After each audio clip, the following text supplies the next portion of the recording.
Mesdames et messieurs, ravi de vous retrouver sur actuthies.com. Bienvenue dans votre journal de la semaine. Tout de suite, les titres. Société La Croix-Rouge nationale attribue des dons aux sinistrés de Nguinth suite aux inondations qui ont touché la localité. Éducation, le ministre maire de Notto Diobass, Alioune Sarr, octroie des subventions aux étudiants de sa localité qui sont dans les universités du Sénégal. Économie, l'ADPME a procédé au lancement du programme IPME par le ministre Aminata Assome Diatta ce vendredi dernier au niveau de la Chambre de commerce de Thiès. Religion, à l'occasion de la préparation du Gamou de Tivaouane, le CRD de Thiès a organisé une rencontre ce mercredi 31 août dernier. Mesdames et messieurs, c'était tout pour les titres. Tout de suite, le débat. Démarrons ce journal. La Croix-Rouge entame un nouveau volet de son plan de redistribution des dons après la simulation grandeur nature organisée à Thiès. Elle vient d'offrir un lot d'importants de denrées alimentaires, des couvertures de bottes aux sinistrés du quartier de Nguinth suite aux inondations qui ont touché la localité. Un élan de solidarité très important a permis à la Croix-Rouge d'accompagner les victimes. La présidente de la Croix-Rouge nationale, Mme Bafouba, s'exprime au micro d'El Hadj Assar. Nous avions pensé organiser à Thiès, ici en Nguinth, la simulation de grande nature pour que tous les acteurs des inondations puissent avoir développer une synergie d'action pour des résultats probants à proposer aux autorités. Parce que la Croix-Rouge sénégalaise est auxiliaire des pouvoirs publics, c'est-à-dire qu'elle contribue, elle est créée par l'État du Sénégal, mais elle contribue aux efforts de l'État chaque fois que de besoin dans les actions humanitaires. C'était donc pour cette raison que nous avons été là avec les populations pendant des jours et nous avons pu élaborer un plan d'action qui permettra à coup sûr aux autorités de mieux articuler leur assistance et leur soutien à l'endroit des populations victimes des inondations. Monsieur le préfet, monsieur le maire, nous savons l'impact que ces inondations ont eu sur ces populations. Nous sommes à leur côté. Et c'est pour cette raison que nous avons dit, nous n'avons même pas eu à lancer, parce que nous sommes dans un mouvement international qui est basé sur des principes d'action humanitaire à l'endroit de toutes les populations. L'enseignement supérieur, le modèle de formation duale a été expérimenté au Sénégal en 2017 après un séjour du chef de l'État à l'hôtel King Fahd Palace et à Terrou-Bi pour former des jeunes dans les métiers de cuisine et serveur. À l'occasion du Forum régional de Thiès sur la formation duale qui s'est tenu ce jeudi 1er septembre 2022 à l'ISEP de Thiès sous la présence de l'adjoint du préfet de Thiès. Écoutons Cheikh Mbaye Sarr, président du comité technique chargé de l'implantation de la formation professionnelle duale au Sénégal au micro de Penda Diop. La formation duale est une formation qui nous vient de l'Allemagne et de la Suisse. C'est un modèle éprouvé dans ces deux pays qui pratiquent cette formation avec bonheur parce qu'elle est fondée sur une formation qui se déroule en entreprise principalement et à l'école et dans les centres de ressources de manière subsidiaire. Parce que le temps de formation du jeune apprenant, où 70 à 80% du temps de formation du jeune se déroule en entreprise. C'est une grande innovation. Ça n'a rien à voir avec tout ce qu'on avait connu jusqu'ici comme problématique de formation par alternance école-entreprise, avec parfois un séjour beaucoup plus long en centre de formation ou à l'école et des stages qui sont recherchés en entreprise, parfois même avec beaucoup de difficultés pour en trouver.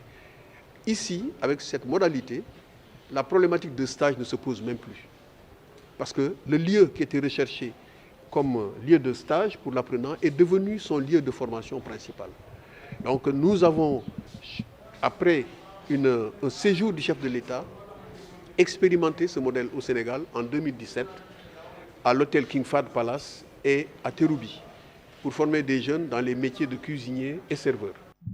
Toujours dans l'enseignement supérieur, ce mercredi 31 août dernier a eu lieu la remise de subventions annuelles d'une valeur de près de 3 millions de francs CFA aux étudiants de Notto Diobass. C'était à la mairie sous la présence d'Alioune Badras Faye, porte-parole du maire. Écoutons ses propos. Nous avons réuni cet après-midi les étudiants des différentes universités du Sénégal, les étudiants diobassois, pour la cérémonie de remise de la subvention annuelle que le maire accorde aux étudiants diobassois dans les différents campus. On ne dira pas que ce n'est pas dérisoire, parce que il y a lieu de préciser que cette subvention ne vient pas en tout cas des caisses de la mairie. C'est un appui que le maire, ministre Alioune Sarr, a l'habitude de faire depuis qu'il est à la tête de la municipalité, et il le fait avec ses propres moyens. Donc dire que c'est dérisoire, serait de trop. Maintenant, on peut toujours accepter que voilà, qu'on puisse augmenter, et que c'est ce que le maire fait depuis qu'il est là, parce que d'une année à une autre, on augmente la somme selon la taille des universités et selon le nombre des étudiants aussi dans les différents campus. On saurait estimer, on saurait donner le nombre parce qu'on ne maîtrise pas trop les chiffres, mais en tout cas, nous savons qu'il y a un bon nombre d'étudiants diobassois dans les différents campus, parce que Diobass aussi, c'est une terre d'éducation, terre d'études. Mais le plus important, je crois que c'est aujourd'hui ce que a fait le maire, c'est-à-dire c'est de répondre en tout cas à l'appel des étudiants, et d'écouter encore leurs doléances, ce que nous avons fait, et nous avons pris note et que nous allons transmettre fidèlement au maire.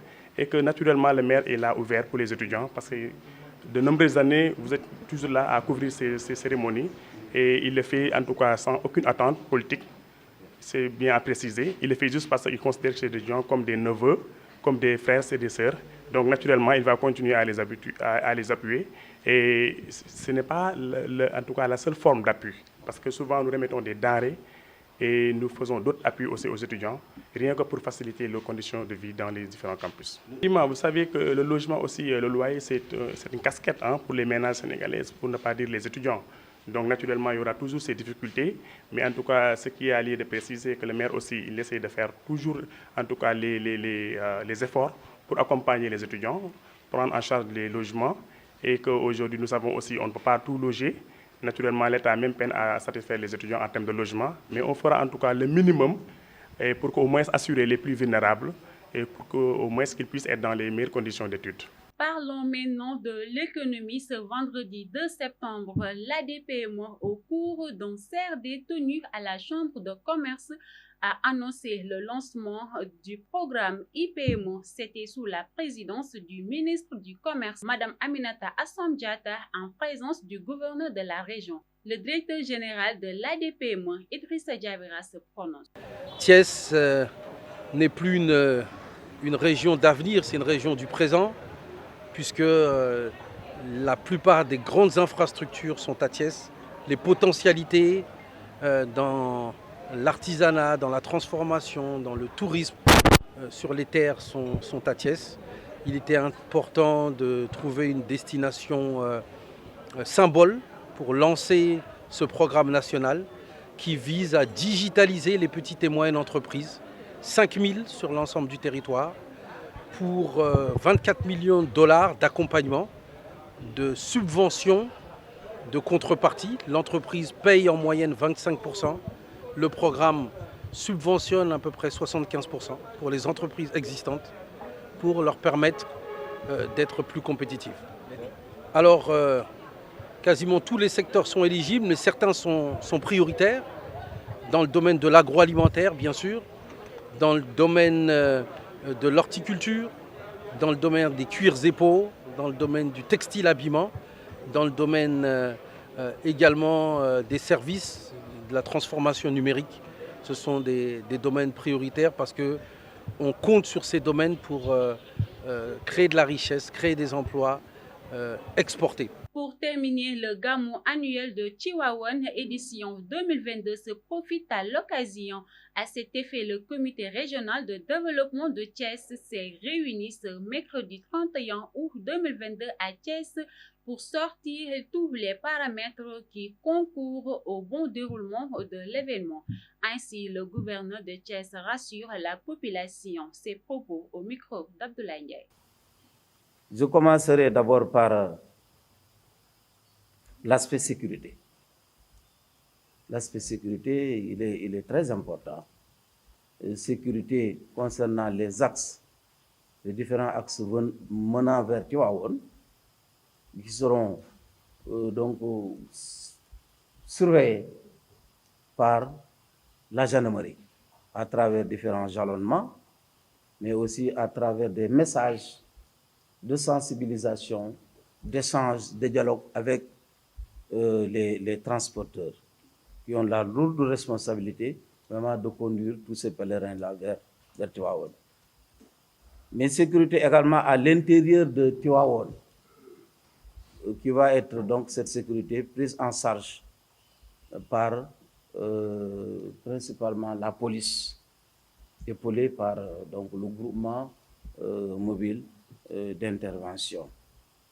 Et en appui aussi, en accompagnant ces deux forces, la gendarmerie et la police, il y aura aussi évidemment donc, les sapeurs-pompiers.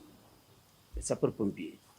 Et ces forces de défense et de sécurité sont appelées donc, à sécuriser davantage les axes routiers, mais également à veiller sur la fluidité de la circulation des différentes artères de la ville, mais aussi en veillant sur la base d'un arrêté que le préfet prendra, bien de plusieurs arrêtés que le préfet prendra pour vraiment donc lutter contre les installations anarchiques pêle-mêle donc au niveau des différentes artères de Tivaouane, mais aussi pour prendre en charge aussi la sécurité des différentes esplanades, des mosquées. Et là, sur ce point-là, nous avons mis l'accent principalement sur la sécurisation du chantier de la grande mosquée. Parce que les gens sont curieux. Certainement, il y aura des gens qui vont essayer de tout faire pour braver cela et peut-être monter sur des échafauds, etc., avec tous les risques que cela comporte. Donc, nous mettrons l'accent aussi sur cela. Et cette sécurité aussi va englober aussi le contrôle tous azimuts, nuit et jour, donc qui va se dérouler sous forme donc, de patrouilles combinées entre la gendarmerie et la police. En tout cas, pour l'objectif, c'est de mettre la peur, en tout cas dans le camp des soi-disant malfaiteurs. Ils viendront au Gamon et qui n'auront rien à voir avec le Gamon, mais peut-être qu'ils viendront pour autre chose. Ils nous trouveront sur le terrain et que je crois que nous allons sécuriser ceux-là qui viendront pour vraiment, véritablement prendre part à cet important événement religieux. Et nous allons sécuriser évidemment aussi les routes à travers aussi le dispositif que mettra en place les sapeurs-pompiers.